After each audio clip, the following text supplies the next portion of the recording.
మనం తెలుగు వాళ్ళం, తమిళనాడు వెళ్ళి తెలుగు మాట్లాడతాం, తెలుగు మాట్లాడే వాళ్ళు స్పందిస్తారు.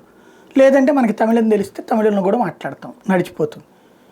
మనం అక్కడికి వెళ్ళినప్పుడు వాళ్ళు సరిగ్గా మాట్లాడే తమిళాన్ని ద్వేషించడం, లేకపోతే నార్త్ ఇండియాలో హిందీ మనకు రాలేదు కాబట్టి హిందీని ద్వేషించడం, ఇది భాషా దూషణ లేకపోతే వ్యతిరేకత కిందకు వస్తుంది. కానీ నిజంగా సొసైటీకి కరెక్ట్ అయినటువంటి పద్ధతి భిన్న భాషలు భిన్న జాతులతో కూడినటువంటి సమగ్రమైనటువంటి సంస్కృతంతో సంస్కృత భాషతో ప్రారంభమైనటువంటిది భారతదేశం.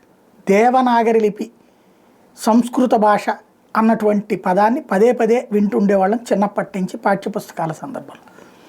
అలాంటి సంస్కృతం సరే మనలో చాలామందిని చదువుకోలేదు, కొన్ని అప్పుడప్పుడు వింటుంటాం. అర్చకులు పూజలు చేసేటప్పుడు హోమాలు చేసేటప్పుడు వింటూ ఉంటాం. చాలామందికి చాలా విషయాలు తెలియవు. సాధారణంగా ఇప్పుడు అర్చకుడికి పౌరోహితుడికి ఉన్నటువంటి తేడా ఉంది. అర్చకులు పౌరోహిత్యం చేసేవాళ్ళు కాదు పాత రోజులు. ఎందుకయ్యా అంటే దేవుణ్ణి మా చేతులతో స్పృశిస్తాం, దేవుడికి మా చేతులు సపరేలు చేసేవాళ్ళం, మేము వచ్చి మళ్ళీ మీకు చేయడం ఏంటి అన్నటువంటి పద్ధతి ఉండేది. అయితే ఇవాళ కాలమాన పరిస్థితుల్లో మారిపోతుంది. అట్లాగే సంస్కృతం అనేది ఇవాళ రోజున నేర్చుకుంటున్నటువంటి వాళ్ళు కరువు అయిపోయారు.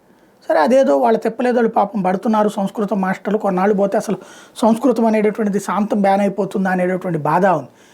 ఇప్పుడు ఈ సంస్కృతానికి సంబంధించి పార్లమెంట్లో అనవసరమైనటువంటి మాట దయానిధి మారన్ ఎవరైతే డిఎంకే ఎంపీ చేసుకొచ్చారో అక్కడ దేశంలో 16 భాషలకు గుర్తింపు ఉంది, మేము మరో 6 భాషలను గుర్తించి భారతదేశపు గుర్తింపు పొందిన భాషలు 22గా నిర్ణయించామంటూ స్పీకర్ గారు చెప్పారు.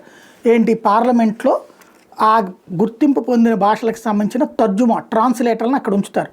వాళ్ళు ఆ ట్రాన్స్లేషన్లో వింటారనమాట, చెవులకి హెడ్ ఫోన్స్ పెట్టుకునేది అదే. గుర్తింపు పొందిన భాషలకి అక్కడ ట్రాన్స్లేషన్ పెడతారనమాట. అనగానే దయానిధి మార లేచి మీరు సంస్కృతాన్ని ఎందుకు ఎంపిక చేస్తున్నారు, దాన్ని ఎవరు మాట్లాడతారు, మీరు ఆర్ఎస్ఎస్ ఐడియాలజీని మా మీద రుద్దాలని చూస్తున్నారు, సంస్కృతం భాషను గుర్తిస్తే పన్నులు కట్టే ప్రజల సొమ్ము నాశనం అవుతుంది అంటూ చెప్పుకొచ్చారు. దాంతో స్పీకర్ చాలా సీరియస్ అయ్యారు. నువ్వు భారతదేశంలో ఉన్నావా లేదా ప్రపంచంలోనే వేరే ఎక్కడైనా ఉన్నావా, సంస్కృతి దేశం మూల భాష, నువ్వు మాట్లాడడానికి తమిళ భాషను గుర్తించావు, దాంట్లో మాట్లాడుకో, సంస్కృతి గురించి నీకేం నొప్పి వస్తుంది అనేటటువంటి కోణంలో కాస్త ఘాటుగా స్పందించారు. నీకు హిందీ అంటే నొప్పి లేస్తుంది, సంస్కృతం అంటే నొప్పి లేస్తుందా, మాట్లాడేవాడు మాట్లాడుకుంటాడు, సంస్కృతి దేశం మూల భాష అన్నటువంటి పాయింట్ని తేల్చి చెప్పారు.